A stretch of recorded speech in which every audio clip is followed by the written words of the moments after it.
What happened to Flight 370? Like 4 years ago. Wait, yeah, it's been 4 years. Flight 370, the Malaysian airline that crashed in the middle of the ocean that hasn't been discovered.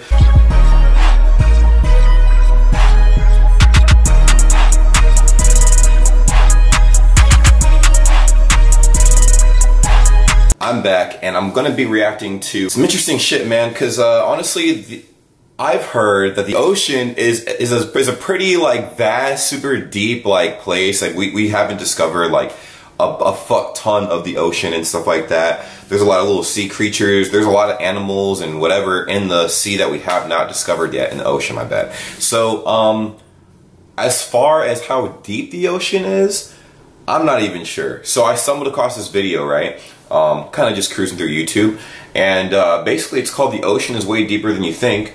It's made by Real Life Lore, and yeah, I kind of want to check it out. So if you guys are rocking with me, make sure you like, comment, and subscribe, turn on your post notifications, and drop a suggestion in the comments down below, or your thoughts and feelings on this whole ocean theory. It's not even really a theory, the ocean really is way deeper than any of us think. So how deep is it exactly? What are your thoughts and feelings? If you guys have seen this before, kind of give me some insight on what you guys think. Now, let's get straight into this and see what's going on.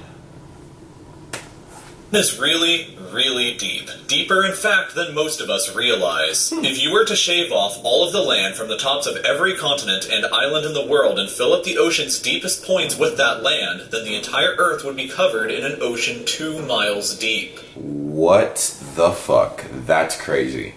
That's crazy. 2 miles deep?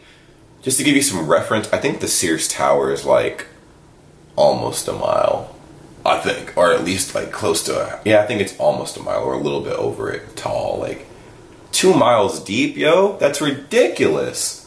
That's ridiculous. 3/4 of our planet is already covered in water, though, and it goes a lot deeper than just 2 miles. Let's start with a sense of scale. This dot right here is the size of an average human. This slightly larger dot is the size of an elephant, and Jesus Christ. This is the size of the largest ship ever built. That's actually pretty interesting. So that, in comparison to the amount of water that there is on the planet, like we're like nothing. We're basically nothing. Like, what the fuck? Nevis. With that in mind, let's start going underwater and see what we find out. The first milestone is at 40 meters below the surface, which is the maximum depth allowed for recreational scuba diving. A little further down at 93 meters is where the wreck of the Lusitania was discovered, which is interesting because... Yo, I have a quick question while we're on the topic of the ocean is way deeper than you think. What happened to Flight 370? Like 4 years ago. Wait, yeah, it's been 4 years. Flight 370, the Malaysian airline that crashed in the middle of the ocean that hasn't been discovered. The whole ocean is deeper than you think. Hopefully they cover that, because they did discover a whole bunch of wreckages in the ocean, right? I do remember this, like the story for the Flight 370 Malaysia airline thing. Like, it was flying, I think, from China or to China, I believe. And something happened, some catastrophe, whatever, and the plane wound up going missing. So some people were claiming that parts of the aircraft were washing up on shore to a nearby island, and yeah, I guess everybody kind of figured that it crashed in the ocean on its flight path because it didn't make it to its final destination. So I guess my question is, did anybody find anything else about that aircraft? I don't think the aircraft was ever retrieved. They found like other aircraft that had crashed before, but that aircraft is probably balls deep in the ocean, man. And I remember when they sent out search teams, they could only go to a certain depth in the ocean too, otherwise it would be way too dangerous. It would crush all their equipment from the pressure. Like, this is interesting. Lusitania itself is 240 meters long, which means that it sank in water shallower than it is long, so if the ship was standing on its stern or bow, it would be sticking out of the water. Wow. Just slightly deeper than that, at 100 meters, is where diving can become seriously fatal if you're not careful because of decompression sickness. See, that's exactly what I was talking about. there was like there were diving limitations as far as like rescue crews and stuff, how deep they could go. Like, but that didn't stop a man named Herbert Nitsch to accomplish the free diving world record at a depth of 214 meters. Jesus Christ! This guy swam down to this level with just one single breath. But a little further down, at 332 meters, we have the scuba diving world record, which was accomplished by another man named Ahmed Gabir. If he had yo, these motherfuckers are crazy! Oh my god! down another 111 meters, then he would have reached the height of the Empire State Building if it was submerged underwater. And a little further than that, at 500 meters below the surface, we arrive at the maximum dive depth of blue whales, the largest creatures on the planet and also the limit of the U.S. Seawolf-class nuclear submarine. At 535 meters, we can witness the maximum dive depth of emperor penguins, and this is when we must bring up the intensity of water pressure. At this level below the surface, the water pressure exerted on a person, or the penguins, would be roughly equivalent to a polar bear standing on a quarter. So further down the depths, at 830 meters, would be the height of the Burj Khalifa in Dubai, the tallest building in the world. Once we hit 1,000 meters below the surface, we begin to... I'm kind of curious as far as what that experience is like, being on the top of the Burj Khalifa. I might actually do a video on that, because that's actually pretty interesting. Pretty interesting. Enter the scary zone. Light from the surface can no longer reach beyond this point, so the rest of the ocean below is shrouded in permanent darkness. On top of that, the water pressure you would experience at this point would be about the same as if you were standing on the surface of the planet Venus, meaning that you would die very quickly. You would also meet the giant squid at this sea level if the water pressure didn't already kill you. At 1,280 meters, we reach the maximum depth dived to by the leatherback sea turtle, and further down at 1,828 meters, we would reach the deepest part of the Grand Canyon were it to be underwater with us. Down at 2,000 meters, we start to encounter some of the more terrifying sea creatures, like the Yo, this is crazy. Like, I want to, like, oh my god. I'm actually pretty curious about that giant squid. Like, I know we've actually seen it, but how? Like, I mean, did we attach, like, cameras on little fishy and stuff, and they stumbled across, like, this gigantic squid, and the squid's actually not as big as we think it is, or have we actually caught something like that? Because that's pretty deep, dude. Like, I don't think that squid would have any reason to come up on the surface and see any of us. Like, that's crazy. Named black dragonfish, a carnivorous beast with a stomach that doesn't allow light to be emitted through it. Meaning that since we're in total darkness underwater at this point, the only way you would ever see this thing is with a flashlight. A little further down, at 2,250 meters, we would reach the maximum depth dived to by both sperm whales and the very frightening colossal squid. Sperm whales often have sucker marks and scars. Holy shit! That's my question. How the fuck did they catch this sperm whale? How? Like, they're so deep in the ocean. Like, how? Like, how? Shit, that's so crazy.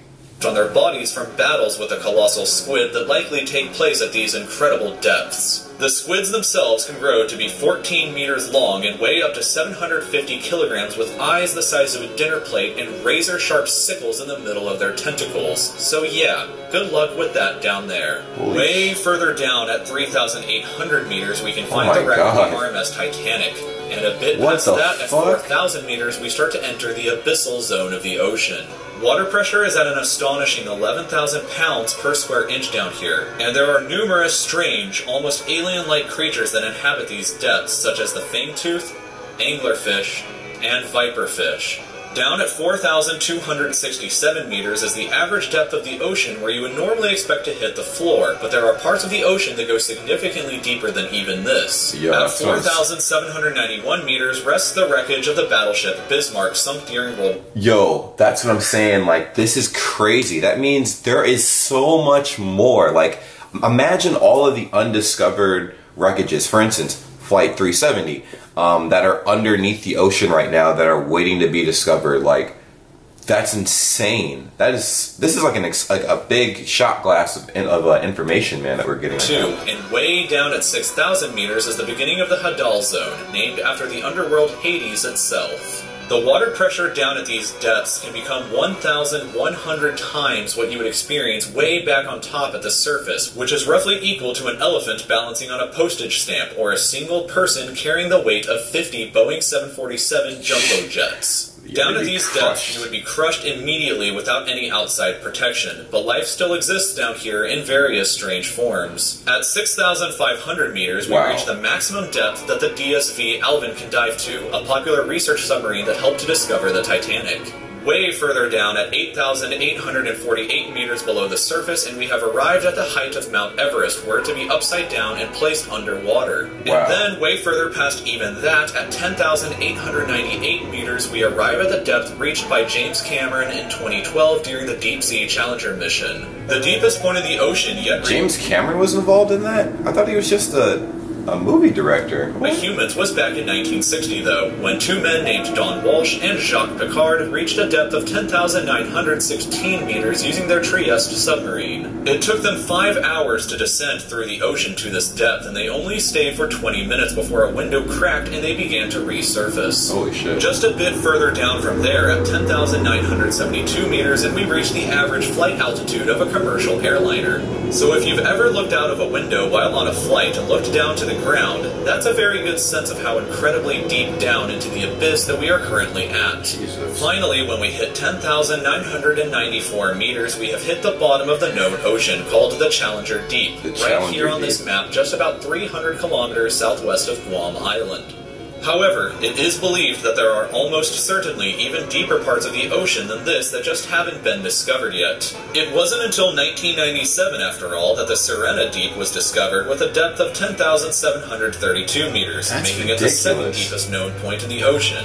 It is estimated that only about 5% of the ocean's floor has been accurately mapped, leaving the other 95% to be currently a mystery. It may be only a matter of time before an even deeper part of our ocean is found, and who knows what we may discover there. So thank you for taking the time to watch this video. If you'd like to stay up to date with videos in the future just like this one, then you can subscribe to my channel by clicking here. And if you'd like to see some similar... This is insane. This is insane. What the fuck? Like, I literally learned so much in this video. And honestly, without me saying anything, I want you guys to kind of give me your thoughts on this whole ordeal. Like, what do you guys feel about this? My first time checking this out. I'm definitely going to look into a lot more of his videos, because that was definitely pretty interesting. It raises a lot of questions. What happened to Flight 370? If we've only discovered 5% of the ocean, are there creatures that are possibly incredibly dangerous to humans that could possibly reach the surface eventually, that are below that depth we haven't discovered? Are there more intelligent species underneath? There are that are in that 95% of ocean that we haven't mapped yet. And yeah, man, there's a whole lot of questions I have. What are you guys' questions? I guess, what do you guys have as far as theories and stuff about the rest of the ocean? I'm curious. So let's try to see if we can get this video to 100 likes. I know it sounds weird, but let's try, and I don't know, let's see where we can go from there. Open up a discussion in the comment section. I'll be participating. Thank you guys so much for watching with me, and until next time, take care. Peace.